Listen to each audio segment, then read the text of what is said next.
All right, folks, midterm elections are upon us. Well, the primaries are, and some key races are already set. Last night in Ohio, venture capitalist J.D. Vance, he beat other Republicans to win the nomination there. He's going to be facing Congressman Tim Ryan to be the next United States Senator to replace the retiring Portman, Rob Portman in that particular state. Also, in the election, there was a rematch that took place as well in the state when it came to the race for Congress. Remember, Shontel Brown beat Nina Turner a few months ago by 6 points. Well, they just had a rematch, and she beat Turner by 27 points.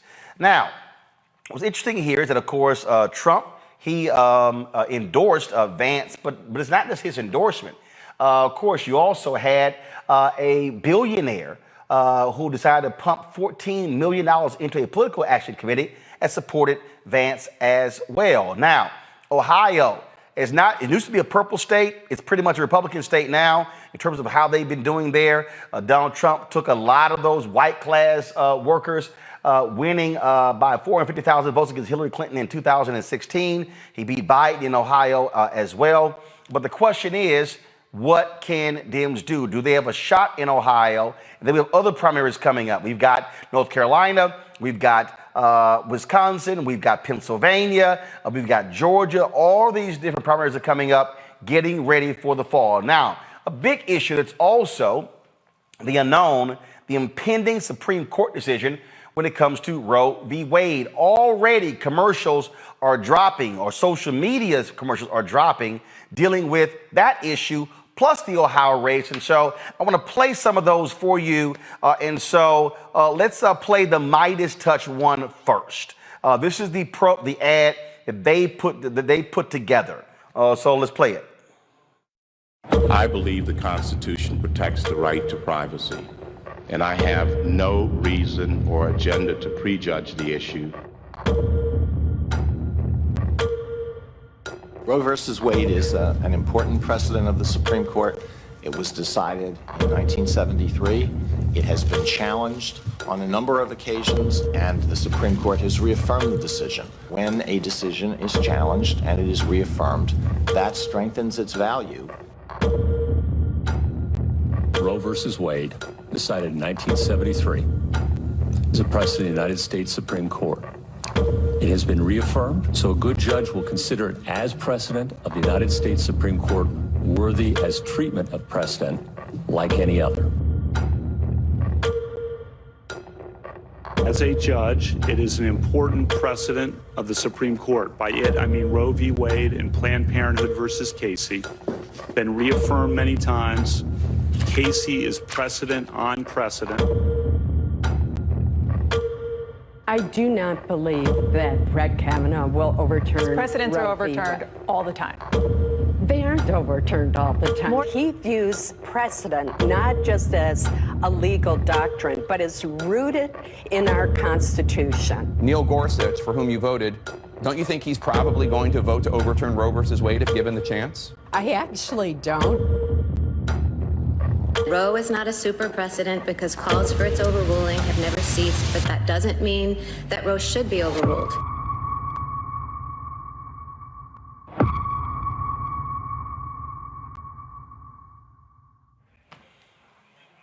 Now, that was the Midas Touch ad. Don Winslow, the book author, he has decided, first of all, he's retiring from writing, and he's focused all of his energy on producing videos to hit back at the GOP. This is what he has put together. Roe v. Wade and Planned Parenthood versus Casey. Been reaffirmed many times. And scholars across the spectrum say that doesn't mean that Roe should be overruled. A fetus is not a person for purposes of the 14th Amendment. And the book explains that. Do you accept that? That's the law of the land. I accept the law of the land, Senator, yes. If I'm beaten and raped, I have to give birth to the baby of my rapist. If I am raped by my father, brother, or uncle and get pregnant, I have to give birth to the baby of my family abuser. This new law is so draconian that I can be prosecuted for having an abortion, and so can my doctors, friends, and family who advise me, or even the Uber driver who simply drives me to the clinic. This is madness. The same people who have been protesting and screaming, "My body, my choice," when it comes to the COVID vaccine, are now saying I don't have any control over my own body. Republicans won't require a 12-year-old girl to wear a mask in school that may save her life and the lives of other children, but they will force her to keep a baby regardless of how she got pregnant, including rape and incest. I am a woman, and I have a constitutional right to make decisions for my own body. I am a woman, and I have a human right to refuse to give birth to my rapist's baby. I am a woman. This is my body. I am a woman. This is the United States of America. I am a woman.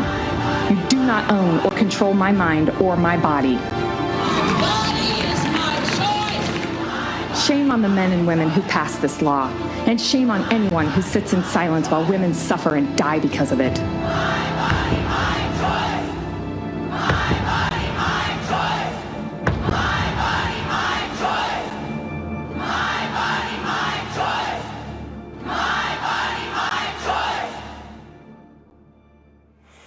Now, those are, again, some of the videos that have already been put together when it comes to the issue of Roe v. Wade that is already circulating on social media.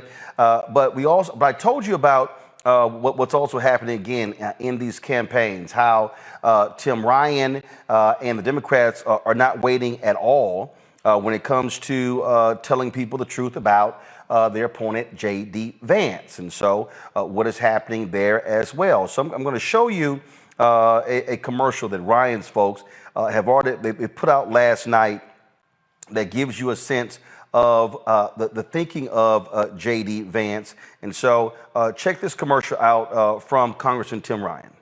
People may not always agree with my rhetoric, but I think, unfortunately, our country is kind of a joke. J.D. Vance left Ohio for San Francisco to make millions and invest in companies that profit from globalization and free trade. He became a celebrity, CNN analyst, and a big hit at Washington cocktail parties. Now Vance says he feels out of place in Ohio, and he wants to represent you in the Senate? What a joke. I'm Tim Ryan, and I approve this message. Now, of course, Vance was one of those never Trumpers. And, you know, Trump said, oh, a lot of people said things about me when he endorsed him. But other people are saying, yeah, we're not going to quite let you guys forget what J.D. Vance had to say. I'm going to pull up in a second the Lincoln Project ad. So check this one out. The Lincoln Project salutes our fellow never Trump activist, J.D. Vance. He led the way in opposing Trump in 2016, even calling Trump our Hitler. J.D. Vance speculated that Trump might be America's Hitler. Trump is the fruit of the party's collective neglect. I go back and forth between thinking Trump is a cynical a-hole like Nixon or that he's America's Hitler. Are you a racist? J.D. joined John Kasich as the only major Republicans in Ohio to vote against Donald Trump in 2016, and he boldly told the truth about Trump voters. We are, whether we like it or not, the party of lower income, lower education white people. Trump is cultural heroin. Fellow Christians, everyone is watching us when we apologize for this man. J.D. Vance is a multimillionaire big tech banker with a degree from Yale, our kind of candidate. He gets it. J.D. Vance for Senate, the Lincoln Project candidate. Again, folks, you're already seeing in terms of how the framing is shaping up and what is going on here. But I am going to just show you, again, one more Lincoln Project ad before I go to my panel. Watch this. One person coming in from China. It's going to be just fine. We have it very well under control. My administration will take all necessary steps to safeguard our citizens from this threat. A lot of people think that goes away in April. I think it's going to work out fine. We have it very much under control. We're very close to a vaccine. Because of all we've done, the risk to the American people remains very low. 15 within a couple of days is going to be down to close to zero. One day it's like a miracle. It will disappear. And this is their new hoax. Unfortunately, Unfortunately, one person passed away overnight. You take a solid flu vaccine, you don't think that would have an impact or much of an impact on corona? Anybody that needs a test gets a test. It will go away. Just stay calm. I don't take responsibility at all. It's something that we have tremendous control over. We're not going to let the cure be worse than the problem. I hope we can do this by Easter. The CDC is advising the use of non-medical cloth face covering, so it's voluntary. You don't have to do it. Just minutes after a Fox News report on the demonstrations, the president began tweeting, "Liberate Minnesota, liberate Michigan, and liberate Virginia." And I see the disinfectant where it knocks it out. Is there a way we can do something like that by injection inside? Or this is going to go away? This is going to go away without a vaccine. We have met the moment, and we have prevailed. Many of these people aren't very sick, but they still go down as a case. The virus is abating, dying out. The Chinese virus, Kung Flu, I have done a phenomenal job with it. The reason we have more cases than other countries is because our testing is so much. Kung Flu, I think that at some point that's going to sort of just disappear. We are likewise getting under control. We show cases, 99% of which are totally harmless.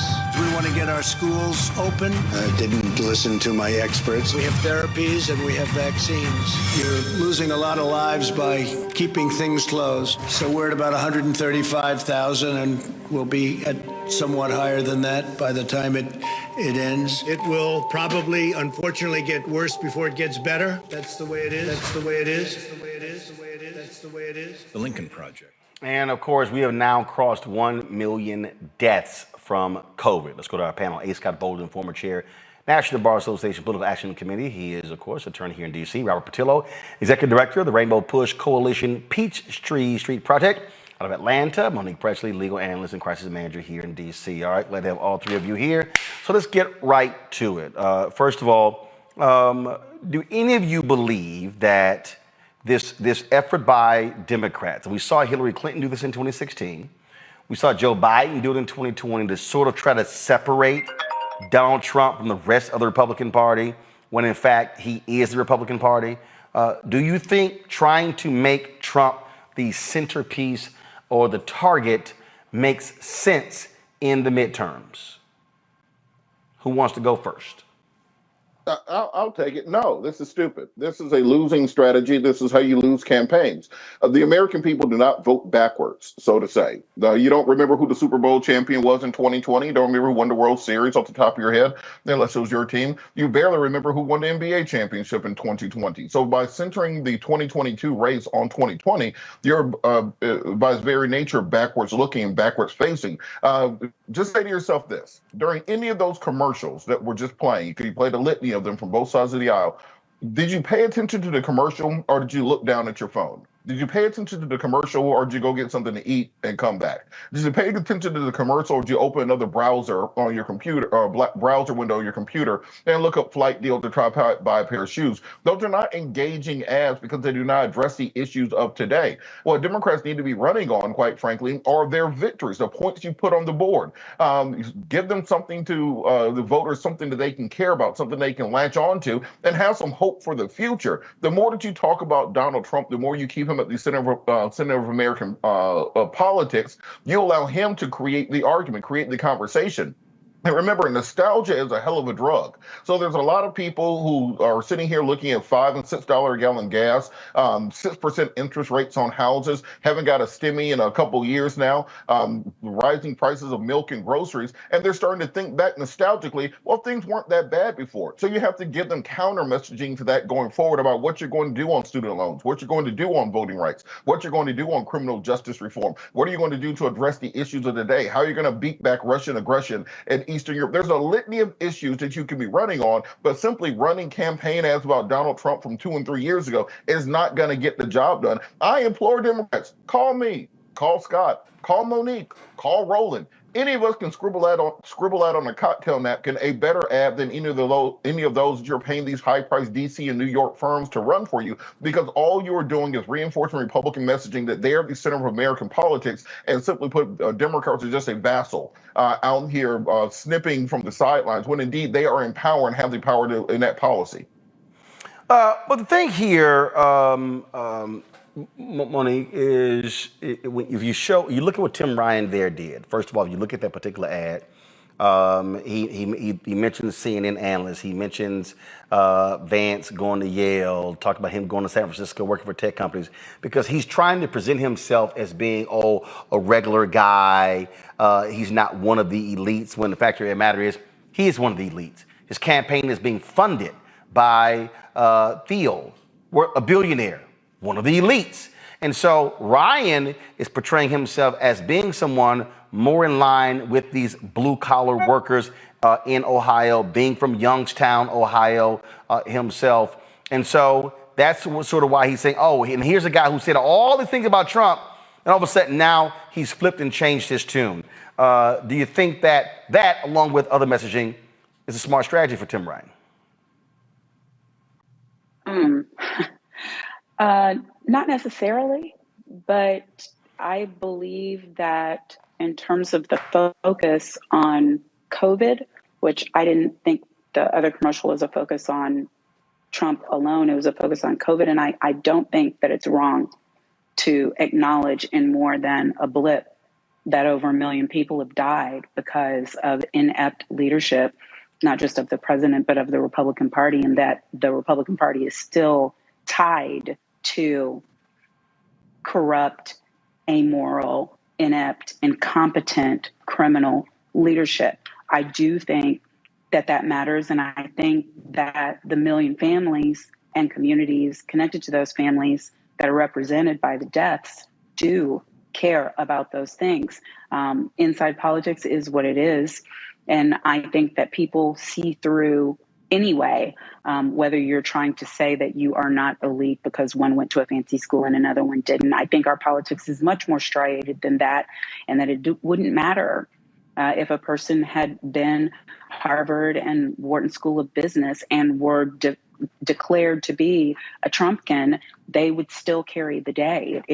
They could be as elite as they could be, and it wouldn't matter because we are on sides. We are firmly planted on sides now, and I would hope that death, tragedy, etc., would move the needle, because if it doesn't, nothing can.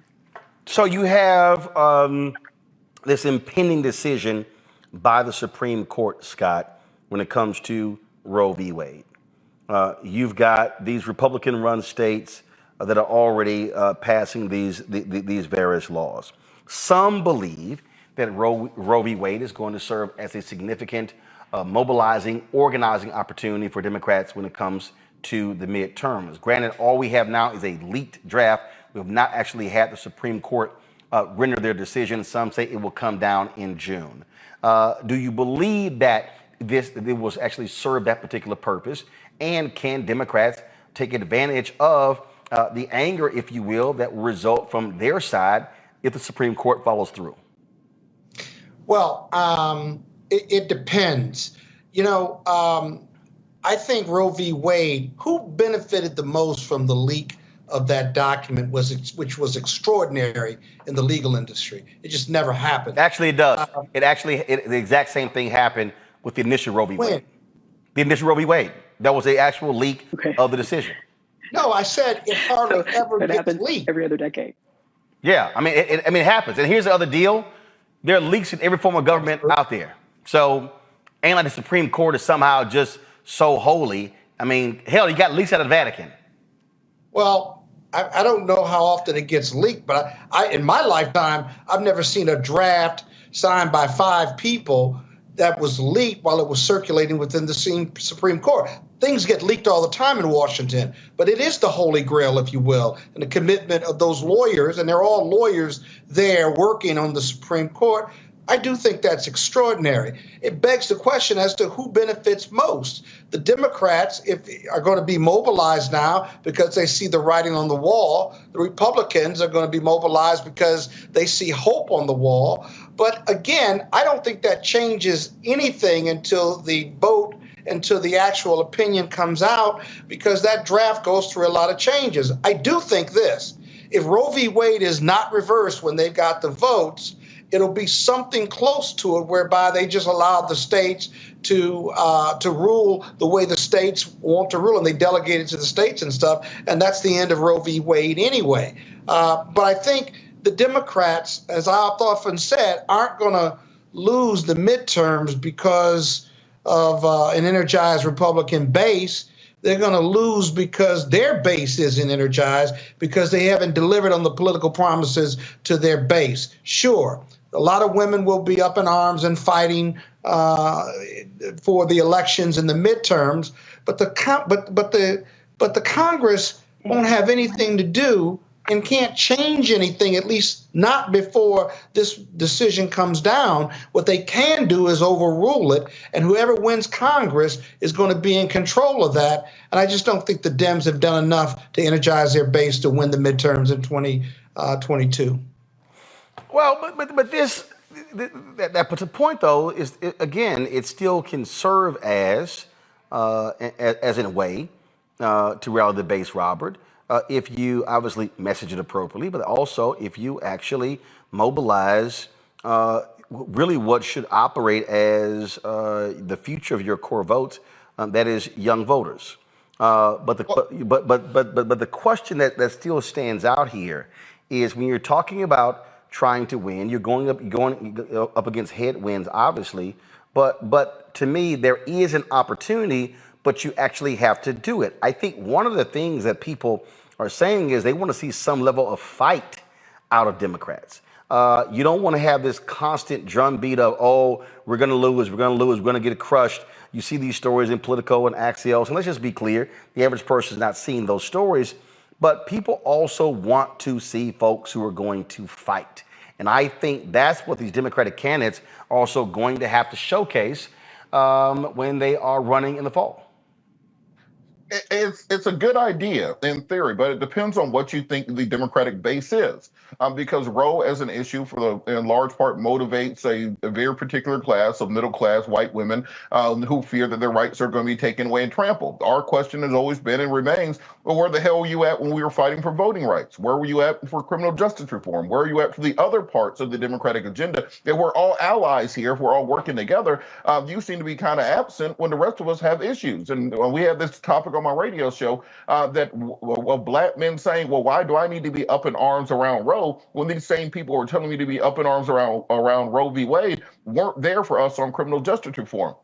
So I think it's going to come down to where exactly Democrats are willing to exert their effort. Will we get an executive order on voting rights? Will we get an executive order on criminal justice reform? Will they make abortion a central aspect of their reelection campaign? Because also there are risks with that. Because in the Deep South, I mean, you say someone like Warnock, where you're in a Bible Belt state, so a state like Ohio running against J.D. Vance, then it may not play as well as it does in Washington, D.C., New York, or California, and other states. So I don't know if that is enough of an issue to drag the Democrats across the finish line, but I think you still have enough time between now and, let's say, Labor Day to really push through some aggressive actions that will motivate people to turn out, because there is a malaise over the party right now where they almost seem as if there's nothing they can do given the economic headwinds and all the other challenges the administration and Congress have faced, and also this almost appearance that nothing is going on, nothing is happening. Since Build Back Better failed last year, it seems that there hasn't been any real big legislation even attempted. So because of that, nobody is really motivated and knocking on doors and holding rallies. And another thing, we see a Donald Trump rally for a different candidate every single weekend somewhere around this country. Where are the Democrats who are doing that same thing for their candidates? Where's President Obama, for example, campaigning for Warnock already, or campaigning in some of these other states? Where's Hillary Clinton and Bill showing up early? Don't come to me during GOTV. These people are getting out here. They are fighting right now nationwide, state to state. President Trump is getting involved in state Senate races, House races on the state level. We need to have that same energy on this side of the aisle. So if you ain't fighting as hard, you can't be mad when you lose. Just like in boxing, the round, the points, they go to the puncher. We're not the puncher right now.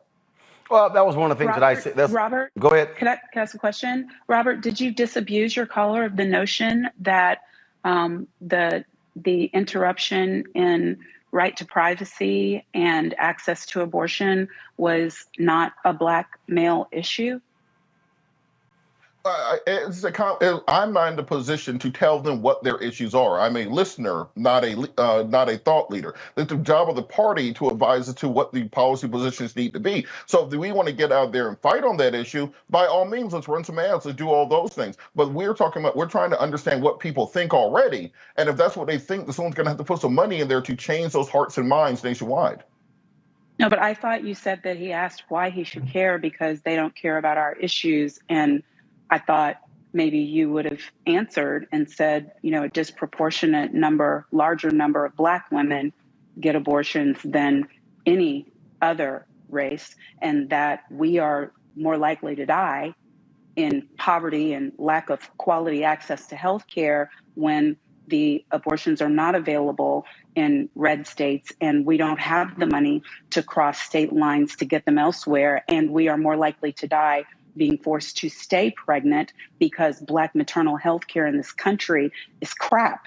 And the Black men who are not fathering these children and staying there to support them are the ones who are on the other side of these Black women who are largely single, over 20, have some education, living beneath the poverty line, and are choosing, after having multiple children, to have an abortion instead. So I would hope somebody would tell a Black man, it's your issue, it's your sister's issue, it's your daughter's issue, it's your mama's issue, it's your auntie's issue, it's the women you sleep with's issue, and it matters. Don't nobody have to give you nothing in return for it to matter. You ought care. And if y'all don't feel comfortable telling a Black man he ought to care, I sure do. Yeah, well, how can you paint such a broad brush against Black manhood and malehood by saying I'm just giving you numbers. I'm not painting a broad brush. I respect the Black men who are on this show, and I'm sure that Scott, hold on. Scott, hold on. Monique, Scott, hold on. Scott, hold on. Scott, hold on.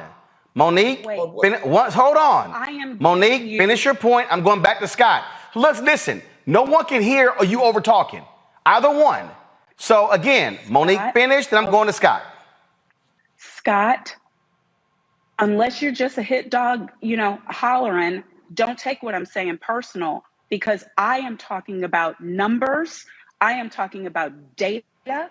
I am talking about facts. The women who get the majority of the abortions in this country. We are disproportionately represented. Black women. When I said we, I didn't say it because I'm one of the ones doing it. I'm 51 with 3 children. I'm not having any more, and I haven't been pregnant for almost 17 years, over 17 years. I'm saying we because I'm a Black woman, and it's an issue I care about as a Black woman because I got a Black daughter, I got Black sisters, I got Black cousins, and I know that the people who do it, I can send you the Washington Post data, I can send you the World Review population data, I can send you what was just released in The Guardian. These are all 2021, 2022 numbers.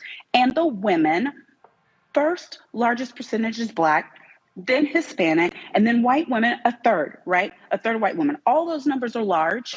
But I'm saying it's not young teen pregnancies. It's women over 20 years old in their later 20s with multiple children already who are single, who have some postgraduate education, and who are living at or close to the poverty line.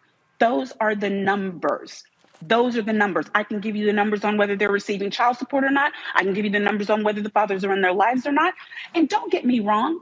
I understand the over-incarceration of the Black man that has led to the lack of availability. So don't get in your feelings about this. I am saying this should matter to our community.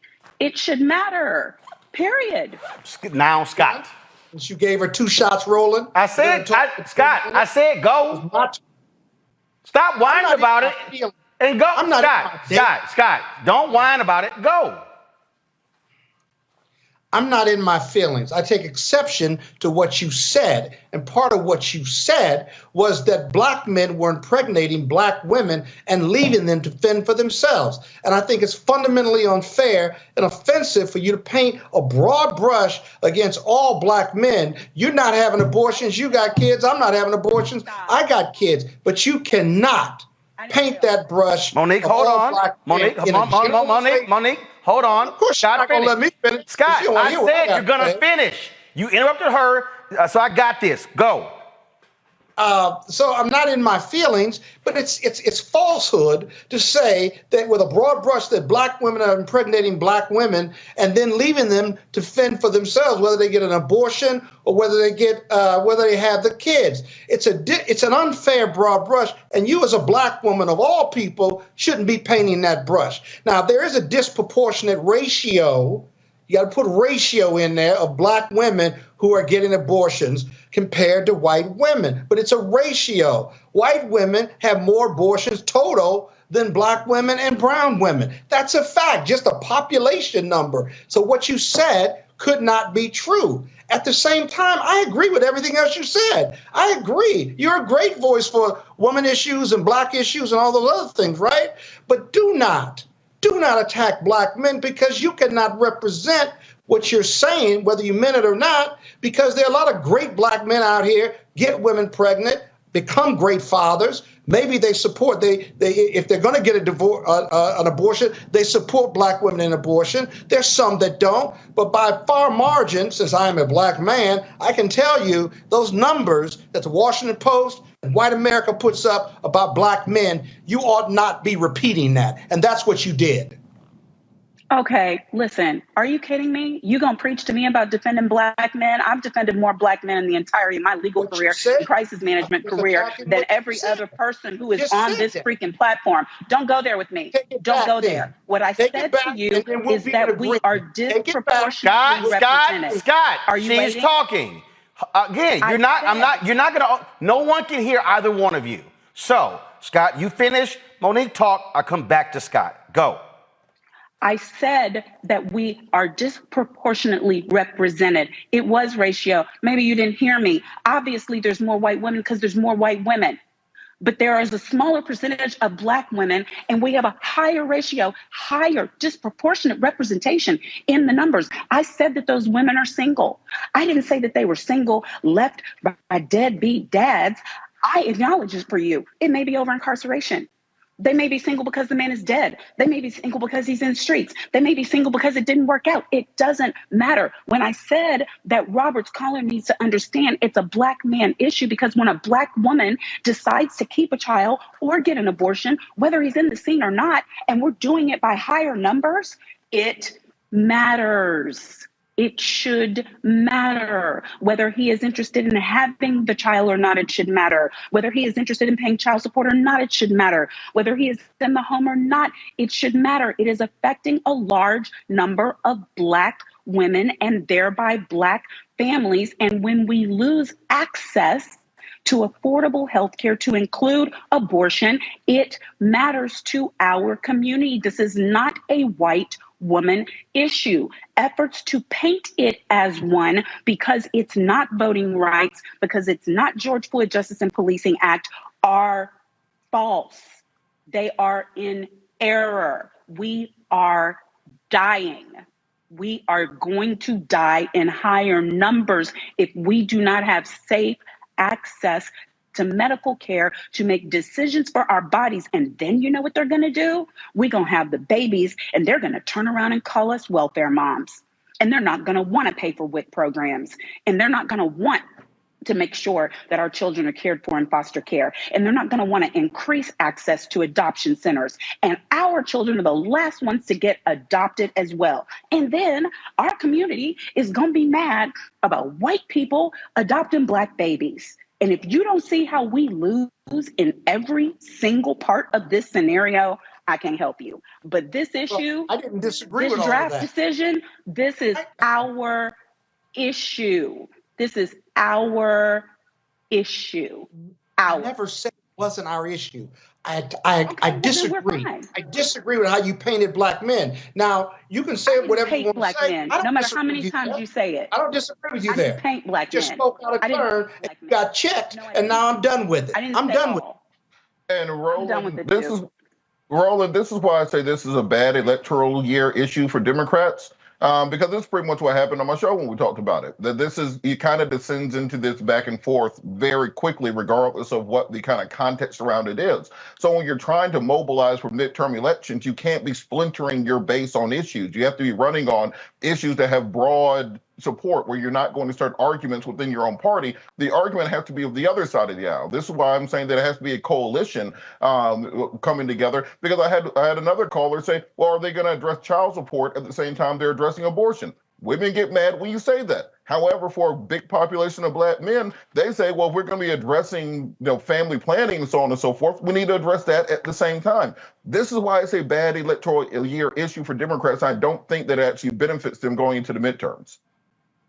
Well, because they got bigger problems with black people and black voters, like voting rights and the George Floyd Act. They didn't deliver. As tough as it is, they didn't deliver. And the voting and your super voters may come out. Got it. Other voters of color just aren't going to get there. All right, folks. I want some vasectomies and some child support at the point of conception, and then we'll see whose issue it is.